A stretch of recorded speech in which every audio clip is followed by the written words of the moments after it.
ওকে দয়া করে শেষকৃত্যে থাকতে দিন। কাতর আরতি জুবিনের স্ত্রীর। কার উদ্দেশ্যে এই আরতি? আর কি বলেছেন প্রয়াত গায়ক জুবিন গর্গের স্ত্রী গরিমা সাইকিয়া গার্গ? বিস্তারিত থাকছে প্রতিবেদনে। বন্ধুরা, চ্যানেলে নতুন হলে চ্যানেলটি সাবস্ক্রাইব করে রাখতে পারেন ও ভিডিওটি শেয়ার করতে পারেন। জুবিন গার্গের মৃত্যুর পর ভেঙে পড়েছেন তার স্ত্রী গরিমা সাইকিয়া গার্গ। কাঁদতে কাঁদতে প্রায় অসুস্থ হয়ে পড়েছিলেন তিনি। সেই ভিডিও প্রকাশ্যে এসেছিল। এবার হাতজোড় করে অন্য এক আকুতি করলেন জুবিনের স্ত্রী। সিঙ্গাপুরে স্কুবা ডাইভিং করতে গিয়ে মৃত্যু হয়েছে গায়ক জুবিনের। নর্থ ইস্ট ইন্ডিয়া ফেস্টিভ্যালে যোগ দিতে সেখানে গিয়েছিলেন এই গায়ক। তাই মৃত্যুর পরে সেই অনুষ্ঠানের আয়োজক শ্যাম কানু মহন্ত ও জুবিনের আত্মসহায়ক সিদ্ধার্থ শর্মার বিরুদ্ধে এফআইআর দায়ের হয়। কিন্তু জুবিনের স্ত্রী গরিমার আর্জি সিদ্ধার্থের বিরুদ্ধে করা এফআইআর তুলে নেওয়া হোক। গরিমা চেয়েছিলেন জুবিনের শেষকৃত্যে যেন আত্মসহায়ক সিদ্ধার্থ থাকতে পারেন। প্রয়াত গায়কের শেষকৃত্য যাতে নির্বিঘ্নে সম্পন্ন হয় সেই কারণেই এফআইআর তুলে নেওয়ার আর্জি জানিয়েছিলেন গরিমা। 2006 সালে মুক্তি পায় সিনেমা গ্যাংস্টার। জনপ্রিয় হয় জুবিন গার্গের কণ্ঠে ইয়া আলী, যে গান রাতারাতি খ্যাতি এনে দিয়েছিল তাঁকে। শুক্রবার তার আকস্মিক মৃত্যুতে শোকস্তব্ধ বিনোদন দুনিয়া। আলোচনায় তার গান, সৃষ্টি, কণ্ঠ। তবে তার ব্যক্তিগত জীবনও ছিল নাটকীয়তায় ভরপুর।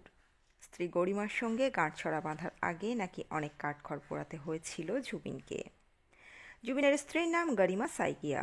তারকা পত্নী হলেও বরাবর থেকেছেন আড়ালে। অসমের হার্টথ্রব জুবিনের সঙ্গে কেমন ছিল তার প্রেম কাহিনী। অনেক সাক্ষাৎকারেই নিজের সম্পর্ক নিয়ে মুখ খুলেছেন জুবিন। অসমের এক সংবাদ মাধ্যম সূত্রে খবর, একাধিক প্রেমিকা থাকার কথা নিজেই মুখে স্বীকার করেছিলেন তিনি। স্কুল কলেজে এমনকি কাজ শুরুর পরেও তার জীবনে প্রেম এসেছে বহুবার।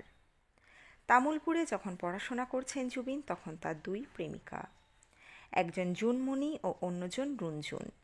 এক অনুষ্ঠানে নিজেই বলেছিলেন দুই প্রেমিকা থেকে অনুপ্রাণিত হয়েই জুনমণি রুনজুন গান তৈরি করেছিলেন জুবিন। গরিমার সঙ্গেও প্রেম করেই বিয়ে হয় জুবিনের। অসমের গোলাঘাটের মেয়ে গরিমা পেশায় একজন পোশাক শিল্পী। শোনা যায় গরিমাই প্রথম জুবিনের সঙ্গে যোগাযোগের চেষ্টা করেন। চিঠি পাঠিয়েছিলেন তিনি গায়ককে। অনামিকা ও মায়া অ্যালবাম শুনে মুগ্ধ হয়েছিলেন গরিমা। তখন তিনি মুম্বাইয়ে পড়াশোনা করছেন। শোনা যায় সব অনুরাগিনীর চিঠির জবাব তিনি দিতেন না। তবে ভাগ্যক্রমে গরিমা চিঠির উত্তর দিয়েছিলেন জুবিন। শোনা যায় মুম্বাইয়ে পড়াশোনার মাঝেই বাড়ি ফেরার জন্য উতলা হয়ে উঠেছিলেন গরিমা। তেমনই একটা সময়ে জুবিনের কাছ থেকে চিঠির উত্তর পান। সেই মানসিক টানাপোড়েনের সময় গরিমার জীবনে জুবিনের প্রবেশ। শুরু হয় প্রেম। আর 5টা প্রেমের সম্পর্কের মতোই তাদের জীবনেও আসে চড়াই উতরাই। গরিমাকে বিয়ের প্রস্তাব দেন জুবিন। কিন্তু সম্পর্ক শুরু হওয়ার পর গরিমা নিজেই জুবিনের সঙ্গে কোনো কারণে মানিয়ে উঠতে পারছিলেন না। এমনকি এই সম্পর্কের বিপক্ষে ছিলেন গরিমার বাবাও। শোনা যায় সেই সময় সম্পর্ক ভেঙে বেরিয়ে আসারও সিদ্ধান্ত নিয়েছিলেন গরিমা। প্রেম ভাঙার পরে অবসাদে ভুগতেন জুবিন। বলা হয় তাঁর বেশ কয়েকটি গানে নাকি সেই মানসিক অবস্থার প্রভাবও পড়েছিল। তবে ভাগ্য সহায় হয় 2002 সালে। মান অভিমানের পালা কাটিয়ে বিয়ে সারেন জুবিন ও গরিমা। বাড়ি থেকে তিনি যখন গিয়েছিলেন প্রাণবন্ত, ঝলমলে, সুরে ভেসে থাকা একটা মানুষ। কিন্তু বাড়ি ফিরলেন স্তব্ধ হয়ে, চিরকালের জন্য। শেষবারের জন্য বাড়ি ফিরলেন জনপ্রিয় সঙ্গীত শিল্পী জুবিন গর্গ, কফিনে ফুলের মালায় ঢেকে। শেষবারের মতো গায়ককে সম্মান জানালেন স্ত্রী গরিমা সাইকিয়া গার্গ। শিল্পীর বুকে অসমের সংস্কৃতি মেনে গামোছা রাখতে গিয়ে কান্নায় ভেঙে পড়লেন তিনি। জুবিনের স্ত্রী গরিমার স্বামীর দেহ আনতে গিয়েছিলেন বিমানবন্দরে। জুবিনের অকস্মাৎ প্রয়াণে কার্যত ভেঙে পড়েছেন তিনি। বিমানবন্দরে যাওয়ার সময়ও বারে বারে চোখ মুছতে দেখা গিয়েছে তাঁকে। তবে স্বামীর কফিনবন্দি মৃতদেহ দেখে তিনি আর ধরে রাখতে পারলেন না নিজেকে। জুবিনের বুকে গামোছা রাখতে গিয়ে ঝরঝর করে কেঁদে ফেললেন তিনি। রানওয়ের সবারই চোখ ভিজেছিল। নজর কাড়ে আরও একটি দৃশ্য। জুবিনের মৃতদেহ যখন বাড়ির উদ্দেশ্যে নিয়ে যাওয়া হয়, তখন রাস্তায় ছিল মানুষের ঢল। বহু মানুষ ভেঙে পড়েছিলেন শিল্পীকে শেষবারের মতো দেখার জন্য। এদিন এক পুলিশকর্মীকে দেখা যায় জুবিনের গাড়ির একেবারে কাছাকাছি। তিনি জুবিনের গাড়ি ভিড় থেকে আগলে নিয়ে যাচ্ছেন, আর দায়িত্ব পালন করতে করতেও নিজে কাঁদছেন ঝরঝর করে। বারে বারে হাত দিয়ে চোখ মুছে নিচ্ছেন। ডিউটিতে থাকার সময়ও যে তার কতটা আবেগ তাও যেন ধরা পড়েছে সেই ভিডিওতে। সিঙ্গাপুর থেকে চার্টার্ড ফ্লাইটে জুবিন গর্গের দেহ নিয়ে আসা হয়। তাকে দিল্লি বিমানবন্দরে শ্রদ্ধা জানান অসমের মুখ্যমন্ত্রী হেমন্ত বিশ্ব শর্মা। এরপরে জুবিনের দেহ গুয়াহাটিতে ফেরার পরেই গুয়াহাটির পথে পথে জমে ভিড়। একবার জুবিনকে দেখার জন্য অনেকেই ভিড় জমিয়েছেন তার বাসভবনের সামনে। জুবিনের মৃতদেহ প্রথমে আনা হয় তার বাসভবনে। এরপর সারাদিন সংরক্ষিত থাকে তার দেহ। গুয়াহাটিতেই হয় তার শেষকৃত্য। অসমের মুখ্যমন্ত্রী হেমন্ত বিশ্ব শর্মা এক্সে জানিয়েছিলেন, গুয়াহাটিতে শেষবারের মতো সঙ্গীত শিল্পীকে দেখতে পাবেন অনুরাগীরা।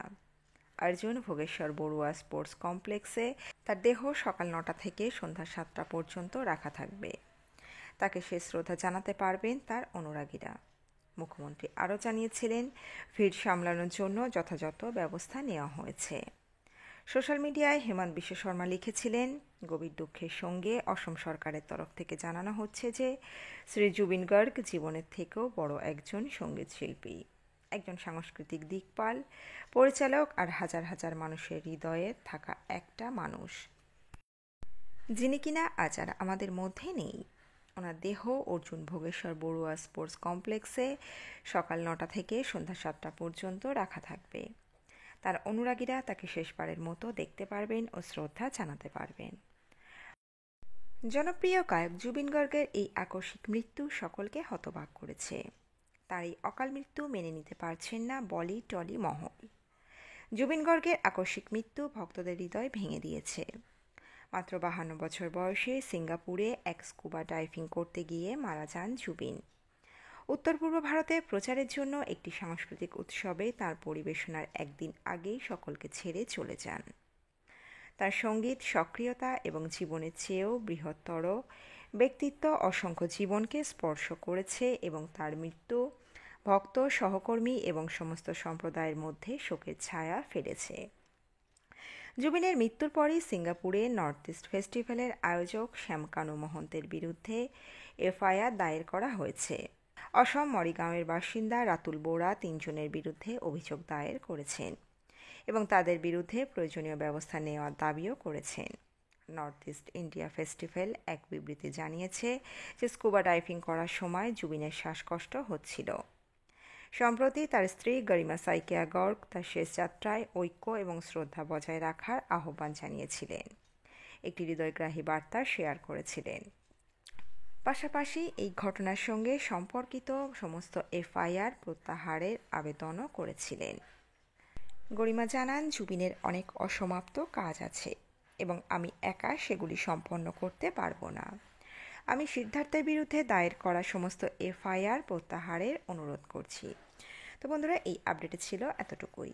দ্রুত ফিরে আসবো এরকমই নতুন কোনো আপডেট নিয়ে। অজানা গল্প চ্যানেলের সঙ্গে থাকার জন্য সকল দর্শক বন্ধুকে অসংখ্য ধন্যবাদ। দেখতে থাকুন, চোখ রাখুন আমাদের অজানা গল্প চ্যানেলে।